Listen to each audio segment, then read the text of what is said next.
Bonjour Clara, je suis ravie de t'accueillir pour cette émission avec Richard. Bonjour Clara. Bonjour, je suis ravie d'être là, merci de m'accueillir. Et Clara, ce qui nous interpelle, c'est ton parcours.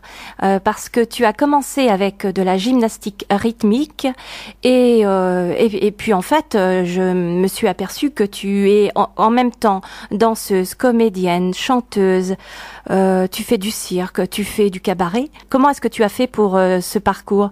Qu'est-ce qui t'a motivé? Comment as-tu fait pour passer de la gymnastique rythmique à toutes ces disciplines artistiques? Alors, c'est arrivé un peu au fur et à mesure, c'est-à-dire que au commencement, en tout cas en arrêtant le sport, j'avais pas comme ambition de faire toutes ces choses-là. C'est arrivé un peu devant moi au fur et à mesure.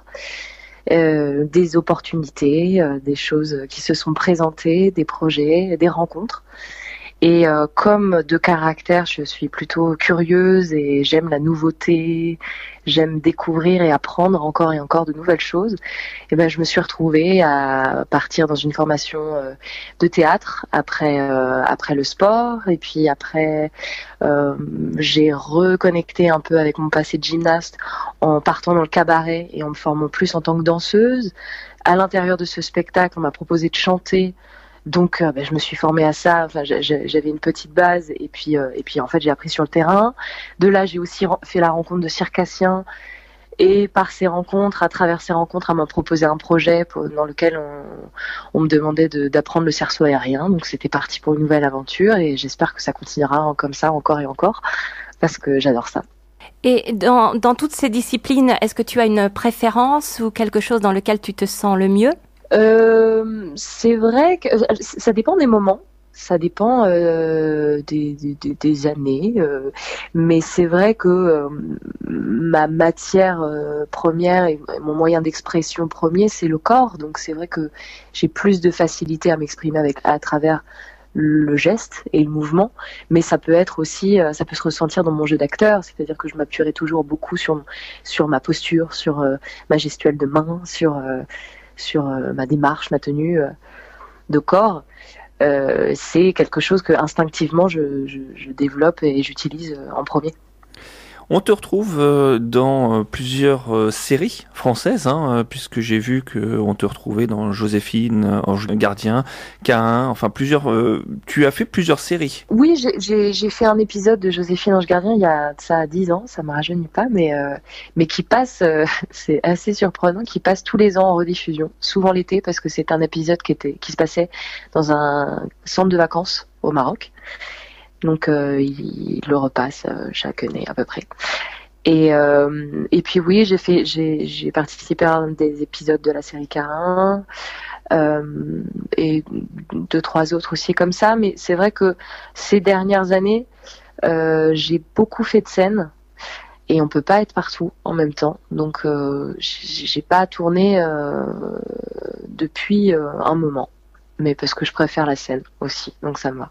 Et justement, tu préfères être devant le public directement Oui, je préfère ce rapport direct avec le spectateur parce que il y a ce côté, le stress est différent parce que c'est un one shot, parce que on doit tenir un spectacle du début à la fin, que du coup il y a plein de chemins, de passages. Le timing est différent aussi. Ce qui est très frustrant au tournage, c'est que on tourne des scènes de parfois 20 secondes. Alors un peu plus parfois aussi quand c'est des longues scènes, mais c'est très fragmenté.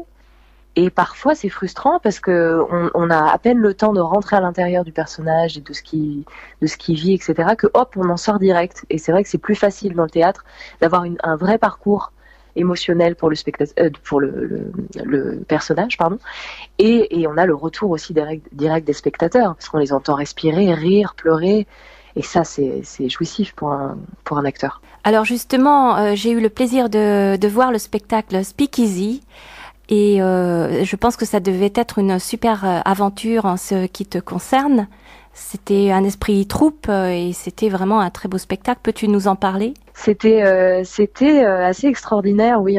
C'était ma première création Pour ma part, où je participais vraiment comme les 5 autres artistes qui étaient avec moi, on m'avait proposé de faire partie de cette équipe. Ils avaient juste une thématique qui était le film noir des années 30. Ils avaient vraiment l'envie de mettre les costumes, d'avoir des pistolets et de jouer au truand et au serveur et à la pin-up, et on m'avait proposé le rôle de la pin-up. Et après, il y avait tout à faire, tout à créer. On avait tous une spécialité circassienne, et après, il y avait plus qu'à. Il y avait plus qu'à écrire une histoire et raconter quelque chose. Et ça a été hyper prenant, avec des hauts et des bas évidemment, parce que la création c'est difficile, on n'a pas toujours l'inspiration tous les jours. On a eu 22 semaines en tout de résidence de création, réparties en lots de 2 semaines à chaque fois, ce qui nous laissait un petit peu de temps pour réfléchir et faire le point entre chaque. Et puis l'émulation d'un groupe de 6 artistes avec leurs idées, leurs propositions, ce qui permet de rebondir à chaque fois.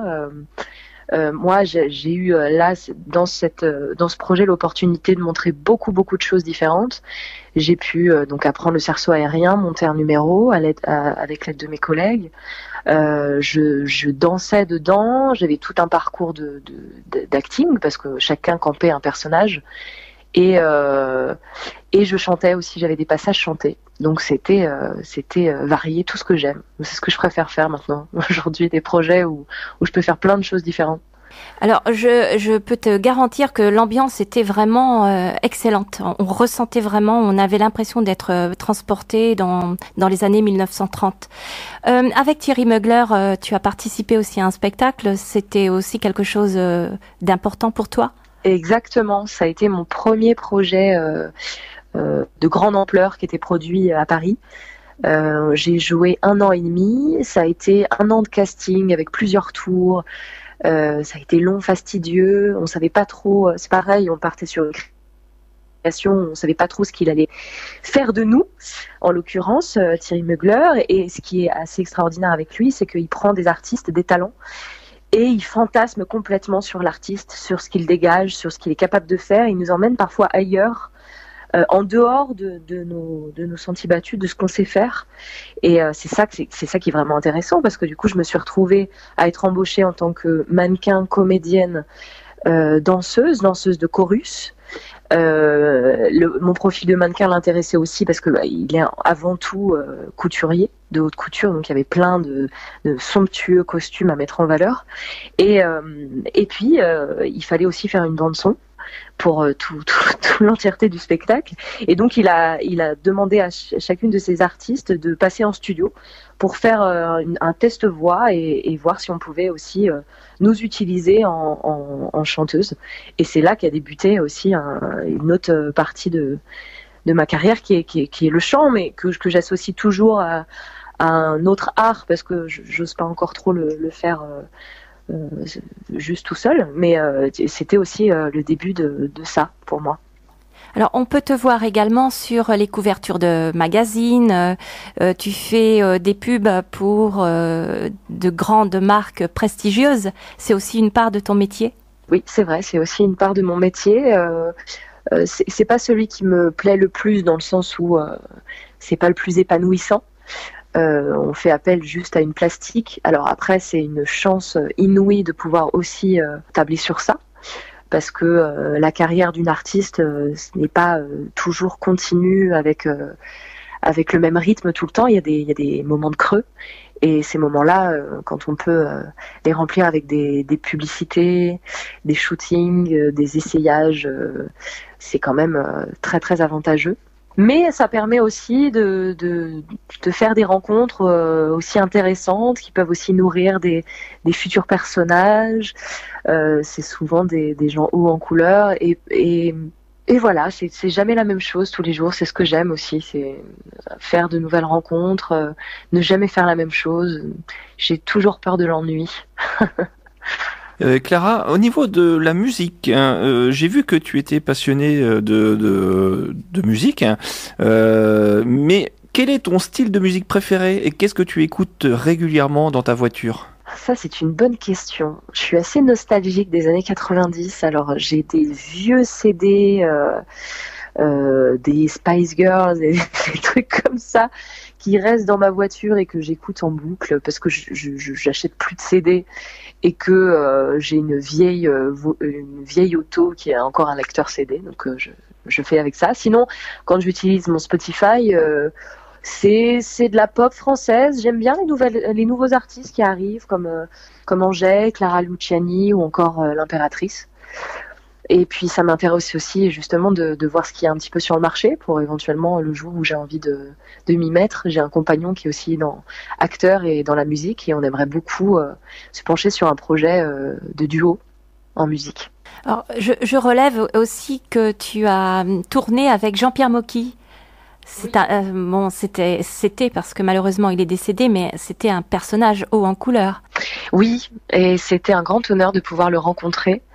C'est quelqu'un de très attendrissant. J'appréhendais un petit peu notre rencontre parce que c'est vrai que j'avais entendu beaucoup de choses et je l'avais vu dans des interviews et dans des reportages et je me demandais si j'allais pas me faire bouffer et c'était un petit papy gentil et qui se cache derrière son personnage qu'il a construit au fil des ans et c'était plutôt assez tendre et émouvant en fait cette rencontre et puis de participer en fait à sa carrière. J'ai fait aussi de super rencontres comme Richard Bohringer qui est quand même un acteur parmi nos plus beaux acteurs français.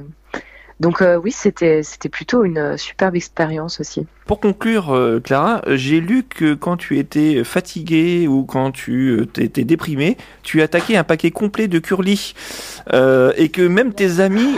C'est génial ce qu'on peut trouver comme information sur Internet. Hein, c'est pas mal. Et justement, je voulais savoir si maintenant c'était toujours la même marque ou ça avait légèrement évolué. Mais comme je vous disais tout à l'heure, je suis assez nostalgique et j'aime bien avoir des repères forts. Je ne les change pas. Donc non, c'est toujours les mêmes, mon même péché mignon. Mes meilleurs amis le savent. Mon compagnon aussi. C'est quand on n'a pas le moral, c'est curly. Voilà. D'accord. Je pense qu'un jour on m'appellera pour faire une pub, une vraie pub pour eux, et je le ferai avec plaisir. Mais bon, oui, voilà, c'est pas très glorieux, mais on a tous un petit péché mignon. Bien, eh bien Clara, merci beaucoup pour cette interview. Et je vous remercie beaucoup. On va lancer un appel pour la pub curly. Voilà. C'est ça, tenez-moi au courant. Merci beaucoup en tout cas Clara. Merci en tout cas beaucoup pour cette interview, ça nous a vraiment très plaisir. On retrouvera aussi cette interview en podcast sur notre SoundCloud, n'est-ce pas Bridget? Voilà, il y aura un lien de la page Facebook pour aller écouter l'interview de Clara et puis des photos aussi, parce que Clara nous a gâtés, elle nous a envoyé beaucoup de photos et vous pourrez les retrouver sur la page Facebook de Cool Afternoon, le duo. Voilà, et surtout, n'hésitez pas, on peut liker, partager la page Cool Afternoon, le duo. Merci beaucoup, en tout cas, Clara, pour ce passage ici sur Radio Flamme 90.6. Hein, vous pouvez nous écouter, bien sûr, sur Internet. Est-ce que tu veux faire un petit coucou à quelqu'un particulièrement, justement, on te laisse encore 30 petites secondes si tu veux faire. Eh ben, je vais faire un petit coucou. J'embrasse très fort tous les gens qui travaillent à la Brèche de Cherbourg, en espérant les revoir bientôt pour un prochain projet. Eh bien, merci beaucoup Clara. Merci beaucoup. Merci, au revoir. Merci. Radio Flamme 90.6 FM. Radioflamme.com